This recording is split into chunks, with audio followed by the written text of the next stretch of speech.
अस्सलाम वालेकुम एवरीवन, कैसे हैं बेटे आप सब। आज हम नया टॉपिक करेंगे तकरीर निगारी। ठीक है, तो जल्दी से अपने रजिस्टर संभाल लीजिए।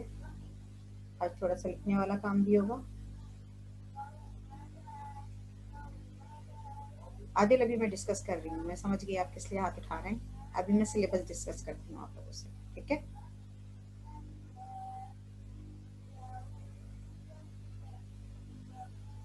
जल्दी जल्दी ज़रा अपनी नोटबुक संभाल लीजिए बेटे,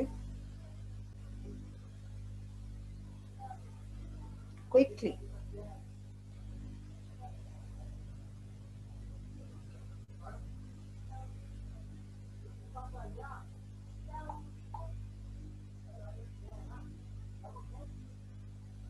जी बेटा,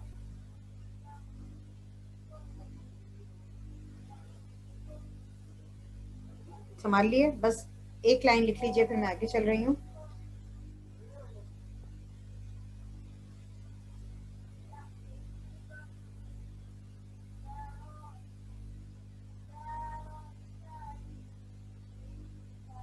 ठीक है, लिखिए।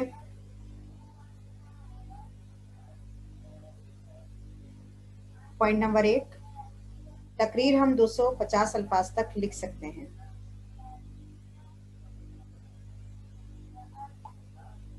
तकरीर हम 250 अल्फाज तक लिख सकते हैं।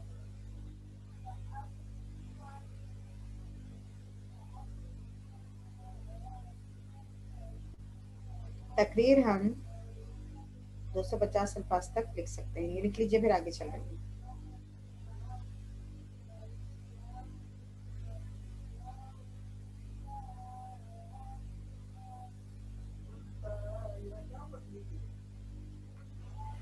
चलें,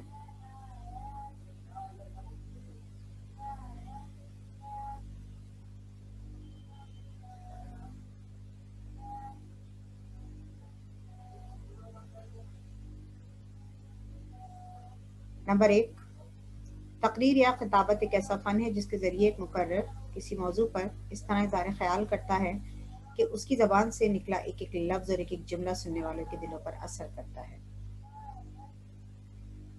ठीक है,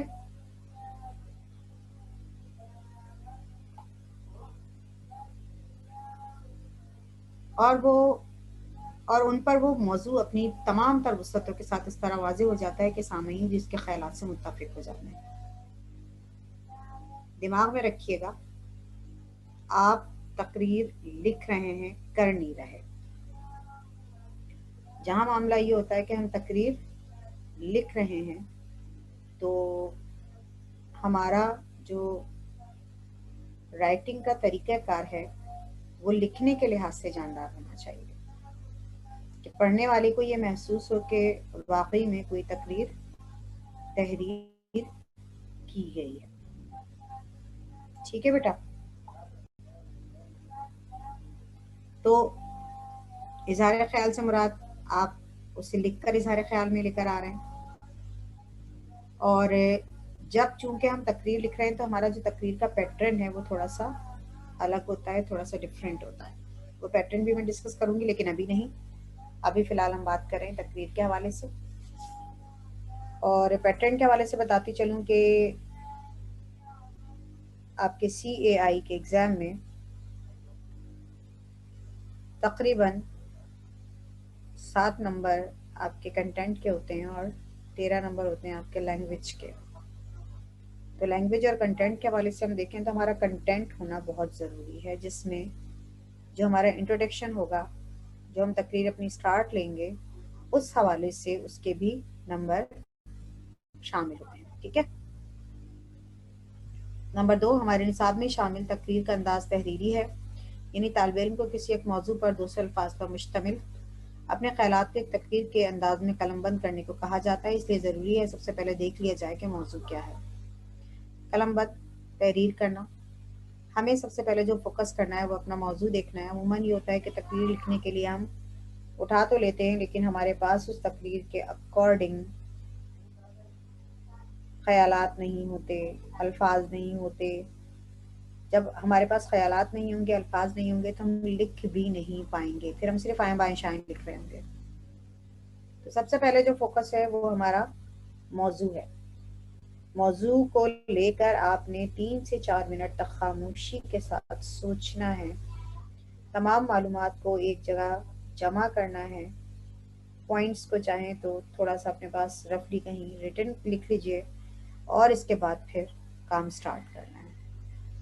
नंबर 3, तकरीर के लिए दिए जाने वाले मौजू में अपनी और अपनी सामीन की हैसियतों का ख्याल रखें। सामीन सुनने वाले, क्योंकि एक तालिब इल्म, सरकारी अफसर, समाजी कारकुन, सियासी रहनुमा, मजहबी शख्सियत और मजदूर, सब में फ़र्क होता है ना, की हैसियतों में एक वाज़िह फ़र्क होता है। लिहाजा इसी फ़र्क और मौजू के मुताबिक हमें हर तकरीर के लिए अंदाज़ अल्फाज का इस्तेमाल करना होगा। इसमें हमें ये देखना होगा कि जो सुनने वाला है, जो ऑडियंस है, वो क्या है, उसकी उम्र क्या है, उसकी इल्मी और ज़हनी मयार क्या है, उसको मद्देनज़र रखते हुए तकरीर को तैयार करना होगा। ये वो मेन पॉइंट है जिसमें अमूमन बच्चे अटक जाते हैं। तकरीर आ जाए किसी समाज के हवाले से, कारकुन के हवाले से, अब आप जो है वो एक तालिब इल्म बन के तकरीर करेंगे तो फिर वो तकरीर आगे नहीं चल सकेगी, बढ़ नहीं सकेगी। तो हम जब तकरीर करें तो हमें ये पता होना चाहिए कि हम किस कंडीशन में तकरीर कर रहे हैं, ठीक है। और इस बात का आपने ख्याल रखना है कि तकरीर के अंदर आपने बहुत ज़्यादा सकील अल्फाज, मुश्किल अल्फाज इस्तेमाल नहीं करने। हाँ, आप मुहावरात का बरमहल इस्तेमाल करेंगे मौके महल के लिहाज से। इसके बाद आप इस बात का भी लाजमन ख्याल रखेंगे कि आपके पैराग्राफिंग हो, पैराग्राफिंग लाजमी होनी ज़रूरी है। 3 से 4 पैराग्राफ बनाएं और हर पैराग्राफ के शुरू में, आ रही हूँ मैं उसी पे, ये बहुत इंपॉर्टेंट है। नंबर 4, बल्कि मैं कहूँगी कि इस नंबर 4 को आप ज़रा उतार लीजिए साथ में, इनको ये 1 2 3 को उतारने की ज़रूरत नहीं है, बल्कि ये यहाँ से उतारें। 2 1 2 को भी ना उतारें आप, 3 और 4 को, बल्कि 4 कॉपी करें, 3 भी छोड़ दें, चलें 3 भी जाने दीजिए, ये पढ़ लीजिए पहले, ये इंपॉर्टेंट है। अपनी तकरीर कम अज़ कम 3-4 पैराग्राफ में मुकम्मल कीजिए। हर पैराग्राफ के आगाज़ में मौजू की मुनासिबत से खिताबी अल्फाज लिखना ना भूलिए, जैसे जनाब सदर, अजीज़ दोस्तों, मुअज़्ज़िज़ हाज़रीन, मेरे मज़दूर भाइयों, मेरे हमवतनों, मेरी अजीम बहनों, वगैरह वगैरह। ये वाला पैरा, ये वाले 2 लाइनें आप प्लीज़ कॉपी में उतार लीजिए, कॉपी डाउन कीजिए इसको, फिर मैं इसे एक्सप्लेन करके मज़ीद आगे चलूँगी।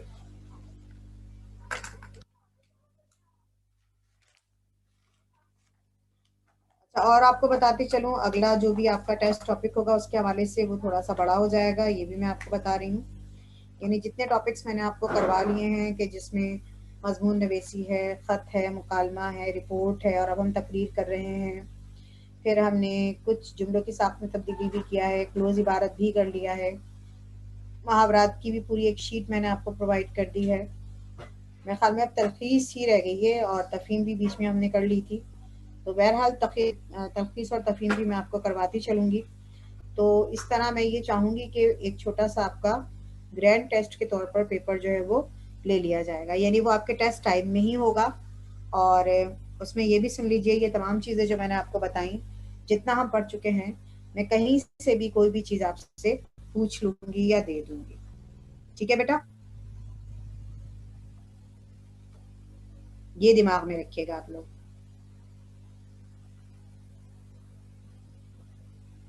जी, आदिल कुछ कह रहे हैं। आदिल, ये पेपर फॉर्म में नहीं होगा, ये टेस्ट ही के ड्यूरेशन में होगा। जी आदिल बोलिए। बस पेपर 1 पेपर 2 ऐसे ही होगा? पेपर 1 पेपर 2 होगा, लेकिन अभी नहीं होगा, वो जब आप एंडिंग की तरफ जाएंगे ना उस वक्त होगा। एंडिंग से और मुराद, एंडिंग से डेट? मुराद, चले आप बोले बोले बोले आप बोले। मैं इसमें बोल रहा हूँ डेट। वो तो आपको अनाउंस की जाएगी ना बेटा, अभी थोड़ी है कोई। अभी तो मैंने आपको टेस्ट के हवाले से बताया कि टेस्ट के ड्यूरेशन में जितना मैंने पढ़ा दिया, मैं कोई भी आपको 2 चीजें देके कहूंगी 1 चीज लिख लें, सही है। ओके। बाकी बाकायदा जो प्रॉपरली आपका टेस्ट होगा, जो आपसे लिया जाएगा पेपर फॉर्म में, और वो पेपर ही होगा, तो जाहिर सी बात है वो प्रॉपर वे में होगा ना, वो अभी टाइम है आपके पास, इतनी जल्दी नहीं लिया जाएगा। वो आपका होगा, ये भी मैं आपको बताती चलूँ, फरवरी मार्च, मार्च या मार्च में होगा वो आपका। अभी तो जनवरी स्टार्ट हुआ है, अभी 2 महीने हैं आपके पास, डट के तैयारी कीजिए, ठीक है।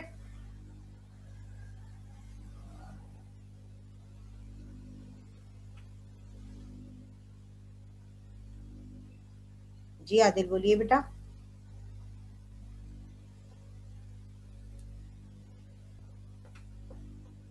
हो गई बात?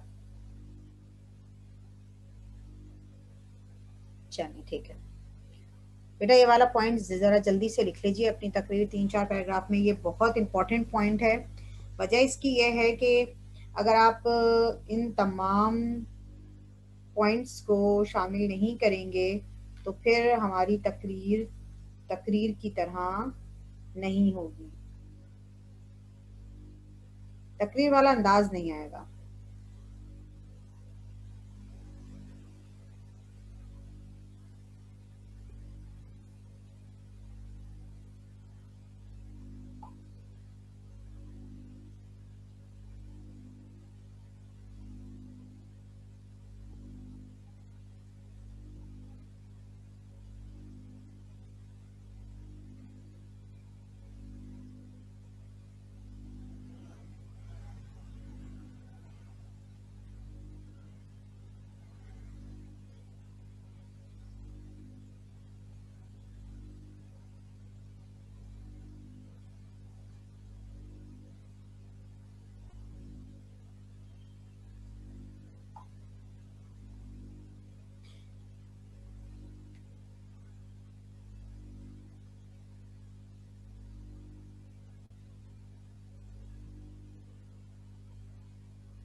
चलें आगे, लिख लिया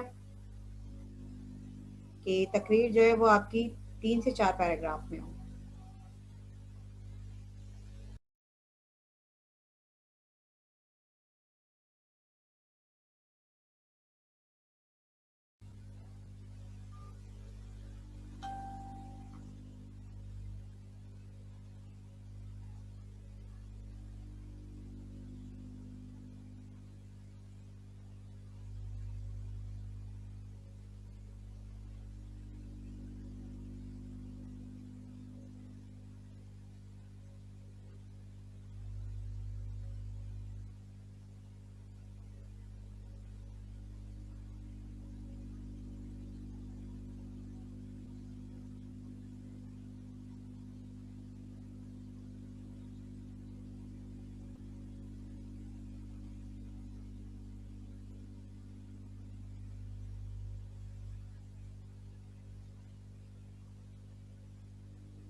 कि हर पैराग्राफ के आपने आगाज में मौजू की मुनासबत से खिताबी अल्फाज आपने लिखने हैं।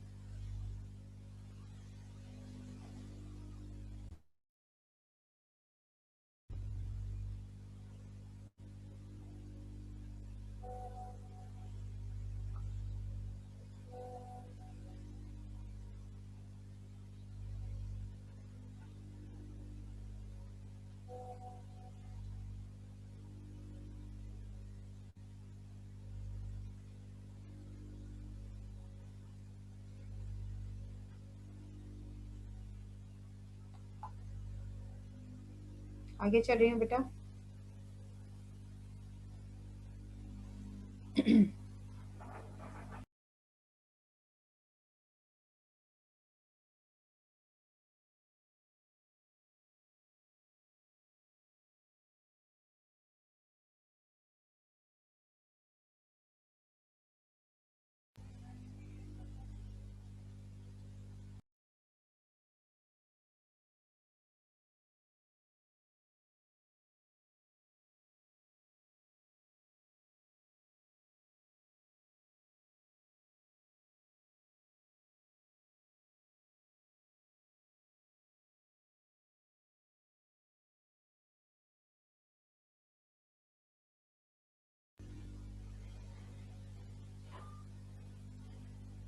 अपनी तकरीर के लिए सादा लेकिन ज़ोरदार अल्फाज इस्तेमाल कीजिए, बड़े इख्तिसार से ठोस दलीलों, इख्तिसार मुख्तसर करना, दलील कहते हैं सबूत, जोरदार हवालों और बेहतरीन मिसालों से अपनी तकरीर को जानदार बनाइए। तवील जुमलों के बजाय छोटे छोटे जुमलों में अपनी बात मुकम्मल कीजिए। यानी आप तकरीर करेंगे तो आपके अल्फाज सादा होने चाहिए लेकिन बेहतरीन। अभी मैंने आपसे कहा मुख्तसर लेकिन दलील हो, जोरदार हवाला हो। और जब हम अपनी तकरीर में किसी बात का हवाला देते हैं तो उससे हमारी तकरीर जो है वो बेहतरीन हो जाती है। फिर एक पैराग्राफ में बयान करदा बातों को दोहराने से गुरेज करें। अमूमन ये वाला जो जुमला है ना, ये बहुत इंपॉर्टेंट है। आप लोग यही कर रहे होते हैं, जब लिखना नहीं आ रहा होता तो अटक जाते हैं, रुक जाते हैं, फिर वो रिपीट करते हैं, फिर नहीं आता, फिर वही चीज़ रिपीट होती है। अब इसमें क्या होता है, इसमें होता ये है कि जो क्योंकि आपकी तहरीर जो है वो लाजमन पढ़ी जाएगी, ऐसा नहीं है कि आपकी तहरीर इग्नोर कर दी जाएगी। आपकी तहरीर पढ़ी भी जाएगी और आपकी तहरीर के हवाले से बात भी होगी। ठीक है, यानी आपने जो पॉइंट्स लिखे उन्हीं के मुताबिक आपको नंबर मिलेंगे। तो आपने कोशिश यही करना है कि आपने रिपीट नहीं करना और किसी भी जगह अपने मौजू से आपने हटना नहीं है, हटने की कोशिश ना करें। आता नहीं है ना, कुछ बच्चे आए बाएं शाएं करना शुरू कर देते हैं। इस हवाले से मैं कह रही हूँ मौजू से आपने हटना नहीं है। हालांकि देखा जाए तो तकरीर बहुत आसान है लेकिन बच्चे भागते हैं, क्यों? कि उन्हें समझ नहीं आता हम इसमें क्या लिखें। फिर बताती चलूं, तकरीर का, रिपोर्ट का और मजमून का, तीनों का तरीकाकार बिल्कुल अलग है। अपनी तकरीर में ख्यालात को इस तरह, ये अपनी तकरीर बड़े शगुफ्ता और हल्के फुल्के अंदाज में मुकम्मल कीजिए। बोझल घिसे पिटे से जो जुमले होते हैं, आमियाना आम से और घटिया अल्फाजो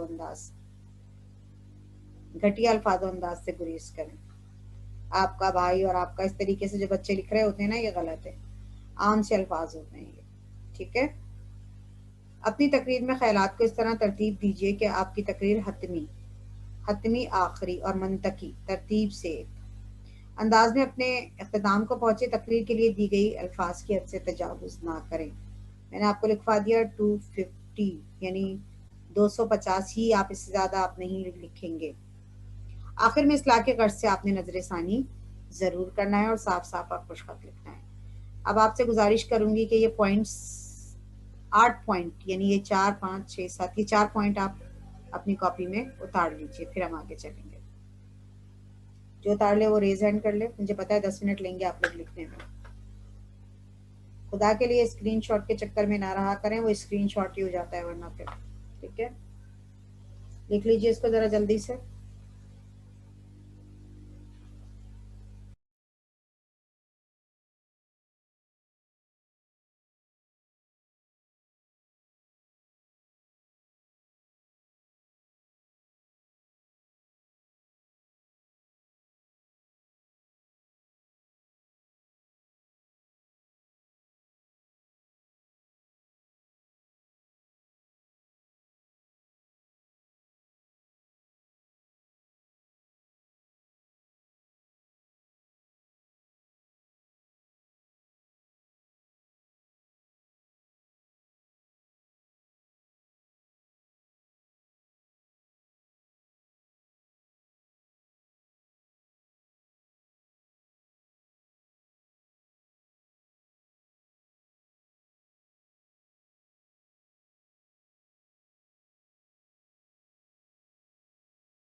जी आदिल बेटा बोले। मिस ये आप जी तकरीर के वगैरह नोट्स नहीं है? बिल्कुल हैं, मिल जाएंगे आपको। अच्छा वो आप पीडीएफ भेजेंगी या वो उधर मुझे? आप अगर वहाँ आएंगे सेंटर तो आपको उसमें हार्ड कॉपी भी मिल जाएगी, ठीक है। आप पीडीएफ जब बोलेंगे तो जो मैं पढ़ाऊंगी वो मैं पीडीएफ आपको करती जाऊंगी, ठीक है। मिल जाएंगे, नोट्स सारे हैं अवेलेबल।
बेटा लिख लिया हो तो रेज हैंड कर लीजिए प्लीज।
बेटा लिख लिया तो हाथ उठा लीजिए, रेज हैंड कर लीजिए प्लीज।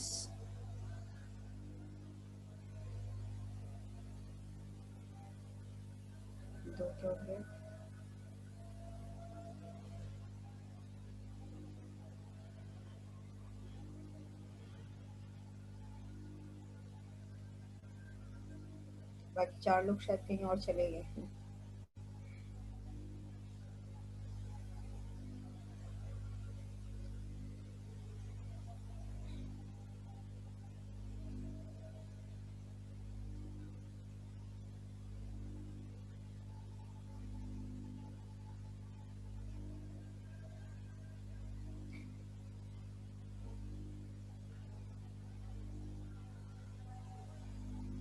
अब असल में तकरीर के हवाले से हमें तकरीर पढ़नी भी है। जो नोट्स आपको प्रोवाइड किए थे मैंने मुहावरात वाले, आपसे गुजारिश है आप सबसे कि उसको आप याद करना शुरू कर दें रोज़ के हिसाब से। रोज़ के हिसाब से अगर आप 1 पेज भी करेंगे तो वो आपके लिए ईजी हो जाएगा। और फिर ये भी होगा कि जैसे जैसे आप आगे बढ़ेंगे वैसे वैसे वैसे वैसे वो उन मुहावरात का इस्तेमाल भी आपको आता चला जाएगा।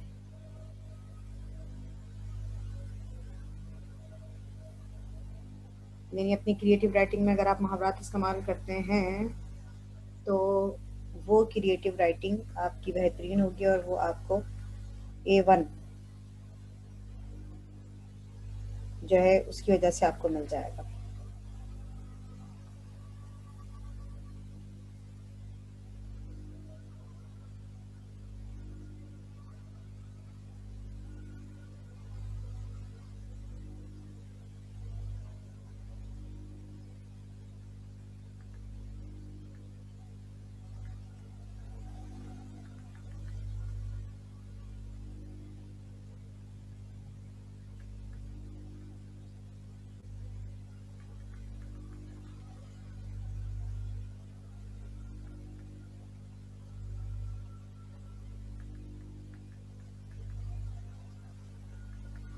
तकरीर के पॉइंट्स हमारे आज हो गए तकरीबन मुकम्मल। अब हम मज़ीद आगे तकरीर पढ़ेंगे और इसके बाद फिर मैं आपसे तकरीर लिखवाऊंगी भी, लेकिन इससे पहले मुझे तकरीर का एक पैटर्न भी आपको देना है, ठीक है। और कुछ जुमले भी मुझे रिटर्न में लिखवाने हैं, तो हो सकता है वो फिर मैं आपको PDF जो है वो उसमें सेंड कर दूँ ग्रुप में। PDF फॉर्म में देख लेते हैं उसको। हबीबा और आदिल शायद कहीं चले गए, इनका पता ही नहीं है, ठीक है। अब आए